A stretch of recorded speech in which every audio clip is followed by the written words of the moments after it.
few years ago, so many of us embarked on a journey of becoming that girl. That girl is a term used to describe a young woman who's on a journey of becoming her best self. She typically wakes up pretty early, between 5 a.m. and 6 a.m. She focuses in on her health and wellness first thing by going to the gym or Pilates class or going on a walk. She comes home, eats a nourishing breakfast, and does all of this before 9 to 10 a.m., might I add. And she shows up as her best self at work. She comes home after work and continues on with these healthy habits, eating a healthy dinner, focusing in on hobbies, reading a book, and she starts the day over again the next day. Fast forward to now, most of us have grown up. However, those qualities, that grit, that excitement for life hasn't faded, and it typically doesn't and shouldn't. Now that most of us have mastered the art of becoming that girl, we have now transitioned into becoming a top 1% woman. So what is a top 1% woman? A top 1% woman is a term used to describe a high achieving woman with high standards, invests in her personal growth, and embodies qualities like elegance, discipline, and emotional intelligence, of course. So today we're going to be talking about the top 1% women who fall under 4 different categories: career, lifestyle and self-improvement, motherhood, and entrepreneurship. Obviously, there are several other categories that we can talk about. However, these 4 are very broad. And yes, I do want to say this, these categories can and will overlap. Why? Because we as women are multifaceted and we have several different things that we are interested in, and we are changing the world in different ways. So you can be a top 1% woman in career as well as motherhood. You can be a top 1% woman in lifestyle and self-improvement as well as motherhood, as well as entrepreneurship. You do not have to put yourself in one box because most of us aren't in one box. So let's talk about each one step by step. So a top 1% woman in career is typically at the top of her profession. She is someone who falls into leadership positions at her job, or she is someone who holds senior/executive level positions. She is consistently exceeding her professional benchmarks. She has a strong professional network, and she is constantly upgrading her skills to stay ahead of the curve. Next, we have a top 1% woman in lifestyle and self-improvement.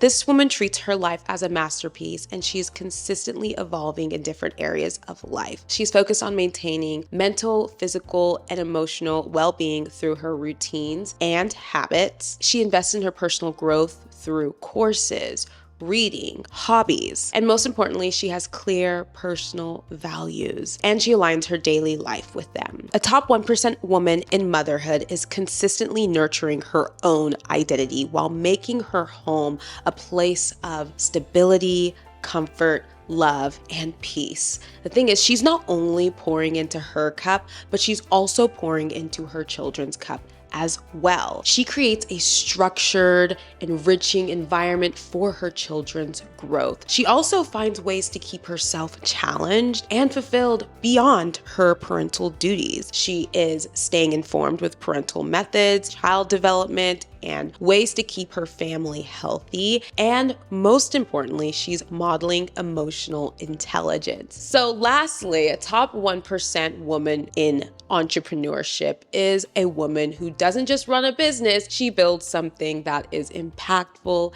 and scalable. Now, a top 1% woman in entrepreneurship has a clear vision and she executes that with discipline. She's innovative and adapts to changes very quickly. She learns how to maintain financial stability because we all know how entrepreneurship can be. She balances ambition with her well-being so she can avoid burnout. And then most importantly, she uses her influence to inspire others. Now, there are several other categories, like I said before. However, these are the 4 we're going to focus in on today. I want to know down below where you think you fall. For me personally, obviously, I am someone who focuses in on lifestyle and self-improvement, and I'm also an entrepreneur currently. So those are the 2 areas that I fall under, and I would like to think that I definitely am someone who is trying to work towards becoming a top 1% woman in lifestyle/self self-improvement, as well as entrepreneurship, and hopefully one day motherhood as well. We are multifaceted, we have several interests, and we are consistently working towards becoming the best version of ourselves. Now that we've talked about the different categories of top 1% women, let's talk about the 5 habits of top 1% women. Starting with this, top 1% women do not wait until Monday to start. They do not wait until the start of the new week, the start of the new month, the start of the new year, because they know that motivation is fleeting. And it's important to jump on the opportunities that you feel are yelling at you, that you feel are jumping at you instantly, because that motivation is there then for a reason. And if you wait until the start of the week, the start of the month, the start of the year, the motivation might not be there anymore. It's important to take advantage of your motivation now while you have it. Now, when we were talking about becoming that girl, one thing that I used to talk about consistently was using the fresh start effect to get 10 steps ahead. When it comes to the fresh start effect, these are people who are inspired by the start of the new week, the start of the new month, and the start of the new year. They use that energy to get 10 steps ahead when it comes to their career, when it comes to health and fitness. So they're typically waiting for the inspiration to come to start. The thing is, it works. It definitely works, especially if you're someone who feels as though they are not able to get started on anything. If you feel as though you procrastinate, you feel as though you have goals, but you find yourself stuck in a dream loop, using the fresh start effect will get you really far in life. However, sometimes when you wait until the start of the new week, that motivation is going to be gone. And you might just start talking yourself out of the thing that you wanted to start. And you might just start talking yourself down and telling yourself that you're not worthy of it. And it's really easy for you to not pursue it altogether. Now, some of us do, some of us don't. But top 1% women aren't waiting for Monday. When they have that motivation, they start going. When they have the motivation to start a new business, they start it. When they have the motivation to clean their house, they clean the whole house. And they let that momentum keep building because they know that these habits, these routines, the life that they want is built off of momentum. We don't wait. We get it done now. No matter how much of an inconvenience it is, we get it done when we feel the motivation, because you know it's going to build momentum and it's going to help you get 10 steps ahead. I'm not saying the fresh start effect is bad, because it's great, right? Momentum of any sort is great. All I'm saying is that top 1% women do not wait to jump at an opportunity. They jump at it as soon as they see the opportunity, as soon as the opportunity presents itself to them, they jump on it. And that's what you should do as well. One thing that I will always stand by is that it doesn't matter how busy I am. I do not like letting my health and wellness goals fall to the wayside, which is why I love Hungry Root. And I'm so grateful that they're sponsoring this video and supporting the channel. Hungry Root is like having a personal chef and a shopper all in one. They deliver a box of groceries to your house that you're able to choose, customize, and tailor it to your wants and your needs. So they have several different recipes that you can choose from week to week. And these recipes are so good, and most of them can be made in around 15 minutes. All you have to do is go onto their website, take a quick quiz, and tell them about yourself, your dietary needs, and any preferences that you may have. Also, they only source top quality meats and seafoods free of any antibiotics or hormones. And guys, these meals always come out so delicious. And I'm so grateful for Hungry Root because they always save the day. So if you'd like to try Hungry Root, go to hungryroot.com, use code JanetN for 40% off your first box, plus a free gift for life. That is hungryroot.com. Use code JanetN for 40% off your first box, plus a free gift for life. Thank you so much, Hungry Root, for sponsoring this portion of the video. Let's get back into the video. Next, top 1% women can recognize themselves as victims, but they don't let that become their story forever. You might have grown up in an environment that did not practice much financial literacy. You might not have learned about financial literacy growing up, but just because you were a victim of that environment does not mean that you do not have the space or the time or the opportunity to learn better now, so you are able to do better for yourself, for your future, for your family's future, etc. It is not enough to sit here and blame your circumstances, your upbringing, and your lack of knowledge on why you are the way you are. Because at this point, we are women, and it's up to us to learn and do better for ourselves and for our future. So for example, I did not grow up learning about nutrition. I didn't grow up learning about the body. Yes, I was in sports. Yes, I was pretty active my whole life. But just because I was active does not mean I had a well-rounded view on nutrition. And as I've gotten older, I've struggled with this so much. I talk about this all the time on my channel about my health and fitness journey. I was once pre-diabetic with crazy charts, crazy labs that we won't talk about. But now I've pretty much fixed most, if not all, of my issues. I have not allowed myself to be a victim of my circumstances, and you shouldn't either. Take the time to learn about nutrition. Take the time to learn about your body. Take the time to learn about the things that can get you out of the situation that you are in. Because at this point, yes, once upon a time you were a victim, and now you are deciding to take that victimhood, turn it around, and make something bigger for yourself. I don't want to invalidate your experience, because the thing is, our testimonies, our experiences are what make us who we are today. All in all, I need you to do better. You have to want to do better for yourself, for your future, for your family. So educate yourself, figure the things out that you need to figure out in your life to get yourself where you want to be, to get yourself to a place where you feel at peace, where you feel happy. And honestly, once you get there, you're going to feel so proud of yourself for figuring this all out. You're going to feel so amazing for being self-made, for not remaining a victim of your circumstances. So do better. Just because you didn't grow up knowing better doesn't mean you can't do better now moving forward. Next, top 1% women reject comfort and embrace discomfort. You're going to be put in several different situations where you are going to be uncomfortable. When you're starting a new business, when you are embarking on a health journey, when you are being thrown into motherhood, you're going to be uncomfortable because these are huge changes in your life. However, you need to embrace this discomfort to get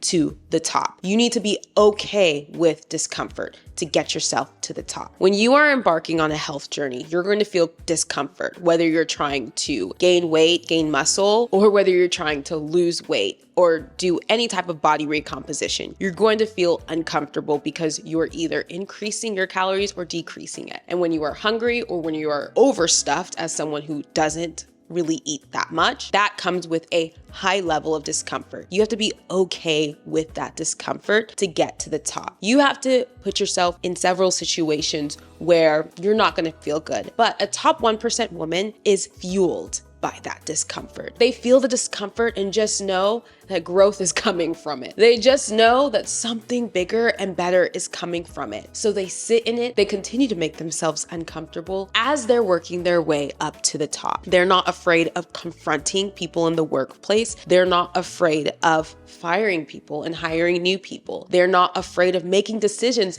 that might make their team a little pissed off because they know exactly what the bigger vision is. They know what the bigger picture is, and they're going to work towards that no matter what. You have to be okay with discomfort. You have to be okay with people not liking the changes that you're making in your life. But discomfort comes with growth, and that's how you get to the top. There are so many things that make me very uncomfortable. Financial literacy makes me very uncomfortable. Investing makes me really uncomfortable. I didn't grow up in a household with parents who talked much about investing. And now as an adult, I have put myself in positions for myself to learn about investing. I've been investing for years now, and I can't lie and say that it still doesn't make me uncomfortable because it still does. I'm like, where the heck is my money going? But I talk to a lot of my friends who invest and so many different people that I look up to in my life, and they just keep encouraging me about the fact that this is going to be great for your future. Keep investing, keep doing what you're doing, throw the money there and forget about it. Let it grow because you have no idea what is coming on the other side. So I sit in the discomfort because I know it's going to be great for me in the future. I know it's going to do more good than harm, but I can't lie and say that it's not uncomfortable. Because it is. But just because I didn't grow up learning about it, just like we were talking about earlier, just because I'm not knowledgeable about it doesn't mean that this is not going to be good for me. I could just keep my money in a savings account, in a high yield savings account, and just save and do what I'm doing, or I can take some risks and invest to get myself to a different area of life. It's uncomfortable. I can't say I know what I'm doing 100% of the time, but I've been doing it for the last few years and I haven't stopped yet. Make yourself uncomfortable on this journey, no matter what you're pursuing. Waking up earlier, getting your workouts in before work, meal prepping on a Sunday, even when you are wanting to just focus on the Sunday scaries, going on a run because you feel as though your heart needs a little bit more exercise, your heart needs a little bit more pumping, you feel like you've just been sitting and stagnant for too long. Take that energy, take that momentum and run with it. It's going to be uncomfortable, but it's going to lead to growth in the end. Top 1% women know that flop eras are for the plot and they don't make themselves a loser in their own story. You're going to fail time and time again. And a top 1% woman doesn't look at that failure and sit in it. They don't look at the failure and bask in it. They don't look at themselves as a loser and pity themselves over a little failure. No, they take what they learned from that situation, they apply it into their future situations because they know that this is only a blip in the journey. This is just a bump in the road, and that you need to fail to be able to succeed. You need to go through failures to see actual success in your life. So top 1% women do not look at their failures as their whole story, and they don't make themselves a loser in their story over failing once or twice. There are several times where I failed in school. Yes, I failed tests. I failed classes. If I let those failures stop me, I wouldn't have my degree today. There were several times where I'd sit in these classes and I would literally want to start crying because I felt like a loser. I felt like I knew nothing. You cannot lead with that though. You have to do whatever it takes to get yourself where you want to be. So back then that meant going to tutorials, staying in and studying on a Saturday and Friday night and on Sunday, not going out with my friends because I had to study. And I was a STEM major. I was majoring in biology, minoring in chemistry. So my classes were so hard. However, if I continued to let myself be a loser, I wasn't going to succeed. I graduated and I moved on to the next steps because I was not going to let failure overwhelm my life. And there have been several different areas of my life where I have shown up as a failure, but I've taken the time to reflect on why I failed, what I could do to improve my life moving forward, and why I wasn't going to put myself in that position again. And that's what you need to do. You need to journal out your failures. How did you get here? Why did you fail at this thing? Because it's okay. It's okay to say that you failed at something too. It's okay that you failed at this thing. It's okay that you failed at this business. It's okay that you're possibly failing in motherhood. It's okay that you're failing in different areas of your life. It's okay that you're failing in your relationship. But if you don't take the time to reflect and figure out why you got where you got, you're going to find yourself in the same situation somewhere down the line. So take the time to reflect on how you got here. Take the time to reflect on what you're doing moving forward for yourself and for your life. And take the time to reflect on how you're not going to put yourself in that position again. Flop eras are for the plot. We are all going to flop at times. I can sit here and talk about all the times I flopped, failing in school, but graduating afterwards. Graduating without a job, not going to medical school, but getting a job as a teacher and becoming a head cheer coach a few years later. Leaving my job as a teacher to pursue my business as a creator and pursue my small business, then closing down my small business and pursuing much more from there. Closing down my small business, then gaining 100,000 subscribers and becoming a full-time content creator where I could inspire people to become the best version of themselves. The list has gone on and on and on. And without one thing, the other does not exist. So take this as a lesson that your flop eras are a part of the plot. You're not a loser, and don't label yourself a loser in your story. And then lastly, top 1% women do not limit themselves. They look themselves in the mirror and say this: my only limit is me. I am the only thing that is limiting myself from becoming the best version of myself. My mindset, my habits, my environment, I am limiting myself. And you have to look at yourself in the mirror and say the same thing. You have to look at your environment. You have to look at the people in your life. You have to look at the habits, look at the routine, and you have to be honest with yourself and realize that you are limiting yourself in this life, and you could be doing so much more. Do not limit yourself any further. If there's something that you want to pursue it. If you want to be high achieving with high standards, then do that. Be high achieving with high standards. If you want to wake up at 5 a.m. every single day and work out, then do that. You don't know how many comments I get from people on my socials saying, why do you wake up so early to do this, this, and that? If I worked for myself, I would just wake up at 10, go to the gym at 12, film, blah, blah, blah. That is not what I want for my life. I want to show show up in the best way possible. So me waking up as early as possible and getting my workout done first thing in the morning works for my lifestyle, works for the life that I want to live, because then it gives me more time during the day to come home, film, edit, work on my craft, script things out. I don't want to be scripting out a video at 10 p.m. at night. That's just not my thing. It's not the way I work. Your only limit is you. Do not let the limits that other people project onto you stop you from pursuing much more for yourself, because that is going to happen so many times in life. People are going to be like, why are you doing all this? What's going on? What is all of this? Why do you do this to yourself? I couldn't do that. I wouldn't do that. That is totally fine. You don't need to do it because it's not your life. But this is my life, and this is how I choose to live it. Unfortunately, being a high achieving woman is what makes me happy. It's all or nothing for me over here. It's okay if you can't just do a 20-minute workout 3 times a week and call that your fitness for the week. It is okay if you want to work your way up the corporate ladder. It is okay if you want to run a half marathon or a marathon. You don't have to explain that to anybody. It is okay to want to be a top 1% woman. Your only limit is you. So stop limiting yourself and keep doing the dang thing. I hope this video resonated with one of you out there. If you feel as though you are unapologetically ambitious, comment it down below. Tell me about your life. Tell me about why you feel like you are unapologetically ambitious, and let's have conversations in the comment section down below. Don't forget to subscribe to this video, like this video, and follow me on all of my other socials. There'll be links down below. I do give updates and share inspiration, recipes, all that good stuff. So follow me on all of those other channels, and I will see you guys in the next video. Peace out, Girl Scout. Bye.